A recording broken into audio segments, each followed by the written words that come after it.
की फारसी भाषा त्यावेळेस चलनात असताना सुद्धा शहाजी राजांनी जी राजमुद्रा बनवली ती संस्कृत बनवली.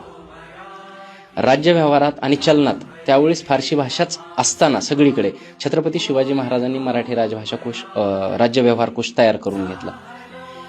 महाराजांनी प्रत्येक ठिकाणी मराठीचा आग्रह केला असं विका राजवाडे सांगतात. आणि त्यांनी एक स्टॅटिस्टिक्स सुद्धा दिलेले, ते फार महत्वाचं आहे. या पॉडकास्टच्या निमित्ताने मला इथे सांगायला आवडेल की 1630 मध्ये जी मराठी भाषा फक्त 14% वापरली जात होती ती 1670 मध्ये जवळपास 66% इतकी वापरात आली स्वराज्याच्या ह्याच्यामध्ये व्यवहारामध्ये चलनामध्ये.